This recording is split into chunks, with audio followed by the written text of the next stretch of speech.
Life skills کے دوسرے lesson کے ساتھ آپ کی خدمت میں حاضر ہیں۔ ناظرین، یہ لیسن جو ہے لیڈرشپ کوالٹیز کے حوالے سے ہے کہ حقیقی طور پر لیڈر کون ہوگا۔ ہم میں سے ہر شخص چاہتا ہے کہ وہ لیڈر بنے، اور ہر شخص اتنا یونیک ہے کہ اس کے فنگر پرنٹس، اس کے ماتھے کے بل، اس کے کانوں کے نشان، اس کے پاؤں کی جو انگلیوں کے نشان ہیں وہ بالکل مختلف ہیں۔ اس کا جو ڈی این اے ہے، جو خون کا شناختی کارڈ ہے، وہ قطعی مختلف ہے دوسرے شخص سے۔ جب قدرت نے ہر شخص کو دوسرے سے طبعاً فطرتاً مختلف بنایا ہے تو یقینی طور پر اس کے اندر کچھ خاص کوالٹیز بھی ڈالی ہوں گی۔ ان کوالٹیز کو ایکسپلور کرنا ہے تو لیڈرشپ کہلاتا ہے۔ اور ان کوالٹیز کو آپ کیسے ایکسپلور کر سکتے ہیں؟ جب آپ کے اندر 3 چیزیں موجود ہوں۔ جس شخص کے اندر 3 چیزیں موجود ہوں گی پھر وہ حقیقی طور پر لیڈر بننے کا مستحق ہے۔ پہلی چیز جو ہے وہ کیا ہے کہ وہ شخص نیک ہو۔ نیک ہونے سے یہ مراد نہیں ہے کہ وہ تہجد گزار ہے، نماز پڑھ رہا ہے، زکوٰۃ دے رہا ہے، قربانی کر رہا ہے، یہ تو فرائض ہیں، اس نے کرنے ہیں۔ حقیقی طور پر نیک شخص وہ ہے جو اپنے لیے جو کچھ پسند کرے وہی دوسرے کے لیے پسند کرے۔ مثلا اگر مجھے روپے پیسے خرچ کرنے ہیں تو میں اپنے والٹ میں سے نئے نوٹ پہلے خرچ کرتا ہوں کیونکہ وہ مجھے زیادہ پسند ہے، اور اگر میں پرانے نوٹ پہلے خرچ کروں گا اور نئے بعد میں کروں گا تو پھر میں نیک نہیں ہوں۔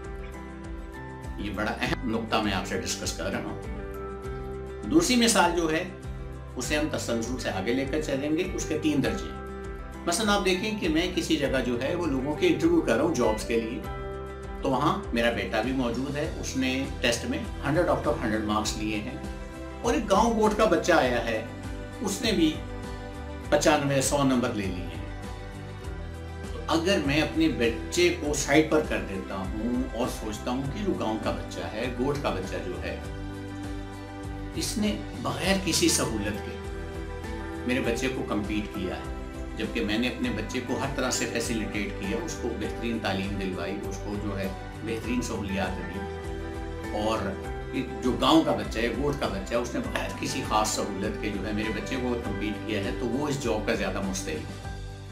اگر میں اپنے بچے کو سائڈ پر کر کے اس شخص کو جاب دے دیتا ہوں، اس بچے کو جاب دے دیتا ہوں، تو پھر میں نیک ہوں گا۔ تو لیڈرشپ کوالٹیز ڈیولپ کرنے کا پہلا سٹیپ یہ ہے کہ آپ نیک ہوں۔ دوسرا سٹیپ کیا ہے؟ دوسرا سٹیپ یہ ہے کہ آپ کھرے ہوں۔ کھرا ہونا کیا ہے؟ کھرا ہونا یہ ہے کہ جب ہم اپنی ذات پر دوسرے کو ترجیح دیں۔ جیسے اسلام کے ابتدائی دور میں ایک بڑا مشہور واقعہ ہے جنگ کے حوالے سے، کہ پیاس کے حوالے سے جب آواز لگی تو ہر صحابی نے دوسرے کی طرف اشارہ کیا کہ ان کو پہلے پانی پلائے، حالانکہ وہ جان کنی کی حالت میں۔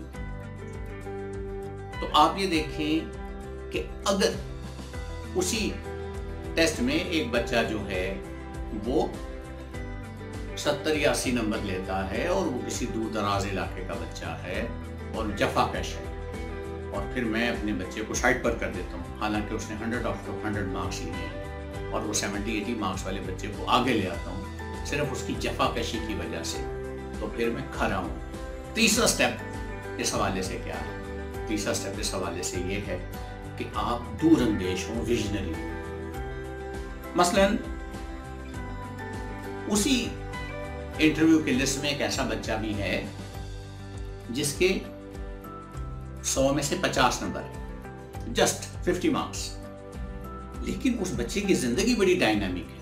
اس نے مزدوروں کے ساتھ مزدوری کر رکھی ہے، روڑی کودی ہے، وزن اٹھایا ہے، وہ پھل اور سبزی منڈی میں وزن اٹھاتا رہا ہے، مال ڈھوتا رہا ہے، فوڈ گرینز کی مارکیٹ میں کام کرتا رہا ہے، وقت ملنے کے اوپر لوہے مارکیٹ میں کام کرتا رہا ہے، دن کے وقت اخبار بیچتا رہا ہے، یعنی اس کی زندگی ڈائنامک ہے۔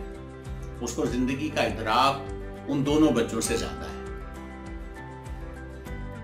تو میں اگر اپنی کمپنی کا نقطہ نظر دیکھتے ہوئے، اپنی کمپنی کا مستقبل دیکھتے ہوئے، اس تیسرے بچے کو جس کے ٹیسٹ میں آدھے نمبر ہیں، اس بچے کو یہ سمجھتے ہوئے کہ وہ کمپنی کا بہترین ایسٹ ہوگا، ان دونوں کو سائڈ کر کے اوپر میں اس کو جو ہے آگے لے آتا ہوں، تو پھر میں دور اندیش ہوں گا، میں ویژنری پرسن ہوں۔ لیڈرشپ کوالٹیز حقیقت میں یہی 3 چیزیں ہیں۔ پہلا درجہ یہ ہے کہ آپ نیک ہوں، میں نے اس کی مثال آپ کو دی۔ دوسرا کھرے ہوں، اور تیسری بات کہ آپ دور اندیش ہوں۔ اگر آپ میں یہ کوالٹیز نہیں ہیں پھر آپ لیڈر نہیں، اور اگر آپ کے اندر یہ کوالٹیز ہیں تو مبارک ہو، آپ کے اندر ایک لیڈر موجود ہے۔ اب آپ اپنے آپ کو ایکسپلور اور ریکگنائز کریں۔ ہماری اگلی video explore and recognise yourself کے حوالے سے۔